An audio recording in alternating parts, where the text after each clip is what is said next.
भाजप आमदार गोपीचंद पडळकर यांची आमदारकी त्वरित रद्द करावी अशी मागणी रिपाईच्या खरात गटाचे अध्यक्ष सचिन खरात यांनी केली आहे।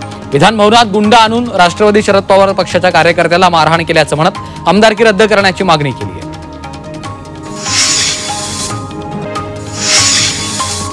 विधान भवनाचा काही मान राखला जाणार आहे की नाही असा सवाल रोहिणी खडसेंनी ट्विट करत विधानसभा अध्यक्ष राहुल नार्वेकरांना विचारलाय।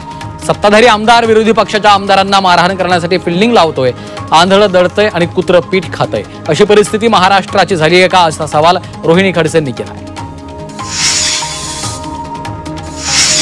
या सभागृहाची मानमर्यादा आहे, एवढ्या वर्षात आम्ही असं कधी पाहिलं नाही अशी प्रतिक्रिया यशोमती ठाकूर यांनी विधान भवनात घडलेल्या हाणामारीवर दिली। तर गोपीचंद पडळकर यांच्यासारखी माणसं या सभागृहात यांनीच आणली असंही यशोमती ठाकूर यांनी म्हटलंय। विधान भवनातल्या हाणामारीनंतर वातावरण चांगलंच तापलं। यानंतर विधान भवनात मंत्री गिरीश महाजन यांनी आमदार गोपीचंद पडळकरांशी चर्चा केलेली आहे। पडळकर जात असताना त्यांना बोलावून घेत महाजन यांनी त्यांच्याशी चर्चा केली। विधान भवनात झालेल्या हाणामारीचा निषेध करणाऱ्या प्रतिक्रिया समोर येत आहेत। सामाजिक कार्यकर्त्या अंजली दमानिया यांनी या घटनेचा निषेध केला। शर्मेनं मान खाली घालावी लागतीये असं म्हणत दमानिया यांनी या घटनेवर प्रतिक्रिया दिली आहे।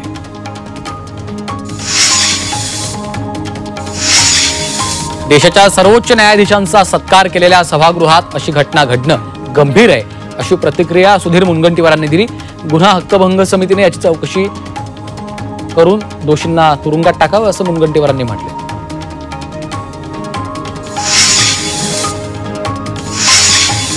महाराष्ट्रातील जनसुरक्षा विधेयकावर काँग्रेस हायकमांडनं सावध पवित्रा घेतलाय।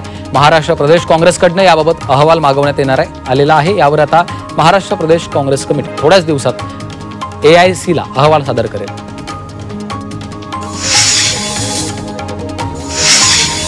गेल्या 3 वर्षांपासून निवडणूक झाली नाहीये, त्यामुळे अधिकारी मनमानी करतायत। सरकारनं त्यांचं निलंबन करावं असे आदेश विधानसभा अध्यक्ष राहुल नार्वेकरांनी दिलेत। यावर अध्यक्षांच्या आदेशाचं पालन केलं जाईल असं उत्तर मंत्री उदय सामंतांनी दिलंय।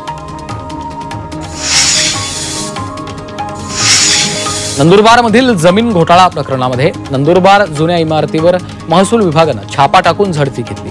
यामध्ये निवृत्त अधिकारी कार्यालयात बसून जमिनीची नोंद करत असल्याचं समोर आलेलं आहे। या प्रकरणामध्ये गुन्हा दाखल झालाय, मात्र कारवाई झालेली नाहीये।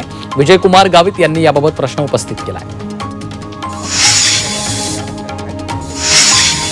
मिठी नदीच्या माध्यमातून करोडो रुपयांचा भ्रष्टाचार करण्यात आलाय।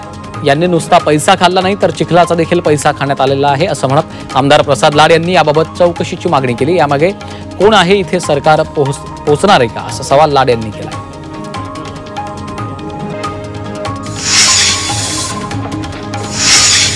बदलापुरातील अनधिकृत कत्तलखाना पालिकेच्या अतिक्रमण पथकाकडून जमीनदोस्त करण्यात आला। विधानसभेत मांडण्यात आलेल्या लक्षवेधीनंतर ही कारवाई करण्यात आली आहे। यावेळी कुठलाही अनुचित प्रकार घडू नये याकरता मोठा बंदोबस्त तैनात केला होता।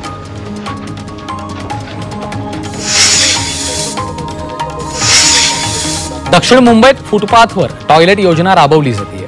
यामध्ये एका टॉयलेटची किंमत 1.25 कोटी आहे। यात एवढं काय असा प्रश्न आमदार अमित साठव यांनी विचारला। त्यावर जिल्हा नियोजन फंडातून 7 ठिकाणी अशी टॉयलेट्स उभारली जात असून अनधिकृत असतील तर चौकशी केली जाईल असं उत्तर मंत्री उदय सामंतांनी दिलंय। महापालिका कामगार ॲक्शन कमिटीनं मुंबईतल्या आझाद मैदानावर आंदोलन सुरू केलेलं आहे। घनकचरा विभागातल्या खासगीकरणाविरोधात आंदोलन केलं। या आंदोलनात 97% सफाई कर्मचारी सहभागी झाले।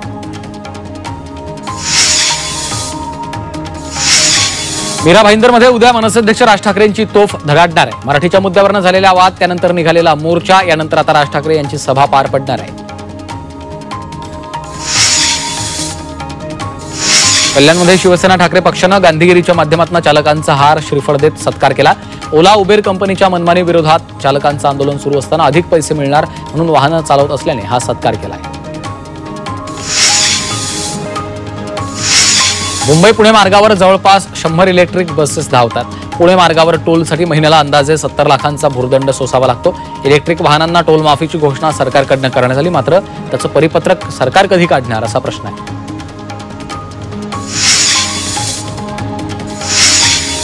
राज्यामधल्या मत्स्य उत्पादनामध्ये तब्बल 29,000 मेट्रिक टन वाढ नोंदवण्यात आली आहे। त्यामध्ये रायगड जिल्ह्याचा वाटा 1,668 मेट्रिक टन इतका आहे। या उत्पादनामध्ये ठाण्यानं सर्वाधिक 28,000 टन आणि पालघरनं 1,500 टन मत्स्य उत्पादन वाढीची नोंद केली आहे। इंडिगोनं फ्लाईट 6E6271 संदर्भात अधिकृत स्टेटमेंट जारी केलं. दिल्लीवरून गोव्याच्या मनोहर आंतरराष्ट्रीय विमानतळाकडे जाणाऱ्या फ्लाईट 6271 मध्ये उड्डाणादरम्यान तांत्रिक बिघाड आढळला. त्यानंतर त्याचं मुंबईच्या आंतरराष्ट्रीय विमानतळावर सुरक्षित लँडिंग केलेलं आहे. एसटी महामंडळानं मुंबई, ठाणे आणि पालघरातील चाकरमान्यांच्या गणपती उत्सवासाठी यंदा 5000 जादा गाड्या सोडण्याचा निर्णय घेतला. 23 ऑगस्ट ते 7 सप्टेंबर दरम्यान ही बस सेवा उपलब्ध असणार आहे. मुंबई महापालिकेनं झोपडपट्ट्यांमधील व्यावसायिक गाळ्यांवर कारवाई करत 10 महिन्यात 268 कोटींची वसुली केली. सर्वाधिक संकलन पश्चिम उपनगरातनं झालंय. या ठिकाणावरून 253 कोटी वसूल केलेत, तर पूर्व उपनगरातून केवळ 2 कोटींचा मालमत्ता कर महापालिकेनं संकलित केला. मुंबईकर खोकल्याने त्रस्त आहेत. शहरात सध्या व्हायरल इन्फेक्शननं नागरिकांना मोठ्या प्रमाणात त्रास होतोय. ताप 3 ते 4 दिवसात राहतो, मात्र खोकल्याचा त्रास दीर्घकाळ टिकून राहत असल्यानं अनेक जण वैतागलेत. नागरिकांना पासपोर्ट व्हेरिफिकेशनचा त्रास होऊ नये यासाठी गृहराज्यमंत्री योगेश कदम पोलिसांना सूचना देणार आहेत. पुनर्विकास होणाऱ्या इमारतीमधील रहिवासी भाड्याच्या जागेत गेले असतील, त्यांना व्हेरिफिकेशनमध्ये अडचणी येत असतील तर 7 दिवसात पोलिसांना लेखी सूचना दिल्या जातील, असं कदम यांनी सांगितलं.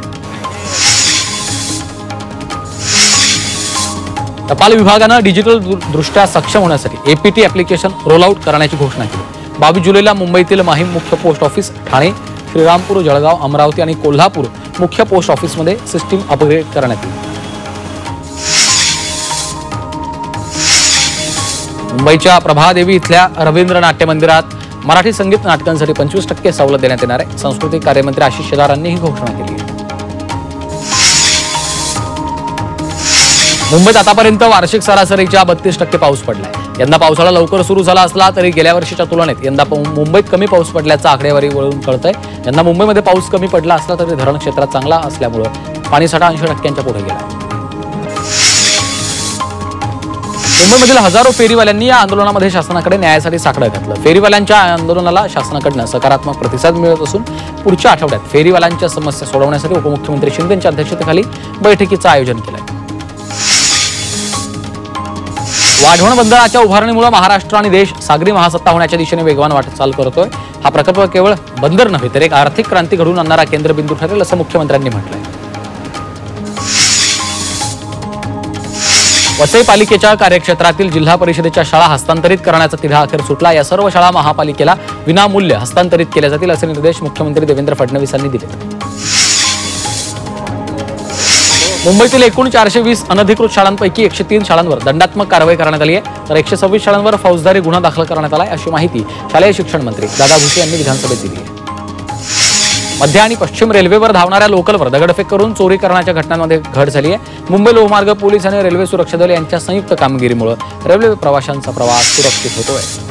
मुंबईत अद्यापही अपेक्षित पाऊस पडला नाही. मुंबईमध्ये जुलै महिन्यात दोन्ही केंद्रांवर एकूण सरासरी 1589.8 मिलीमीटर पावसाची नोंद होणं अपेक्षित आहे. मात्र 16 जुलैपर्यंत हवामान विभागाच्या कुलाबा केंद्रात केवळ 140 मिलीमीटर पाऊस झाला आहे. ठाणे महापालिकेतील उपशिक्षक लिपिक, वरिष्ठ लिपिक, अग्निशमन प्रणेता अशा एकूण 158 कर्मचाऱ्यांना प्रशासनानं काही दिवसांपूर्वी पदोन्नती दिली. त्यापाठोपाठ आता वारसा हक्कानं ठाणे महापालिकेच्या सेवेत नियुक्त झालेल्या 155 सफाई कर्मचाऱ्यांचा कायम करण्याचा निर्णय पालिकेने घेतला. परळ स्थानकात जलद गाडीच्या थांब्यासाठी पाठपुरावा करणार असल्याचं आश्वासन मंत्री मंगल प्रभात लोढा यांनी दिलं. परळमध्ये अनेक मोठी रुग्णालये असल्यानं अनेक जण परळमध्ये येतात, म्हणून या ठिकाणी जलद गाडीची मागणी केली जाते. मुंबईमध्ये इमारतीच्या पुनर्विकासानं देखील वेग पकडलाय. 6 महिन्यात मुंबईत 18,000 कोटींच्या पुनर्विकासाचे प्रकल्प सुरू झालेत. 50 वर्षांपेक्षा जुन्या इमारतींच्या विकासाला प्राधान्य दिलं जात आहे.